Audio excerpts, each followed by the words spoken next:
আল্লাহ পাক কোরআনকে কোন মাসে নাজিল করেছেন? রমজান মাসে। বলেন কোন মাসে? রমজান মাসে। বোঝা গেল কোরআন এই রজব শাবান মাসে কোরআন নাজিল হয় নাই। তাহলে যদি শাবান মাসে কোরআন নাজিল না হয়ে থাকে, এই সূরা দুখানের ৩ নম্বর আয়াত আল্লাহ পাক বলছেন, আমি এক বরকতময় রাত্রিতে কোরআনকে নাজিল করেছি। কোন রাতে নাজিল করেছেন আল্লাহ পাক? যদি আমরা কোরআনকে প্রশ্ন করি, আমাদেরকে বলে দাও কোন রাতে তুমি নাজিল হয়েছো, কোন রাতে তুমি দুনিয়াতে এসেছো? কোরআন বলতেছে সূরাতুল কদর ৩০ নম্বর পারা, ইন্না আনজালনাহু ফি লাইলাতিল কদর। এই কোরআনকে কোন রাত্রিতে নাজিল করা হয়েছে? লাইলাতুল কদরে। লাইলাতুল কদর কোন মাসে? রমজান মাসে। উত্তর পেয়ে গেলাম।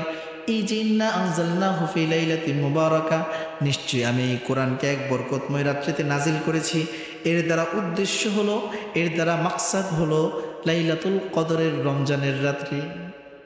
লাইলাতুল কদর রমজানের লাইলাতুল কদরের রাত্রি এর দ্বারা উদ্দেশ্য।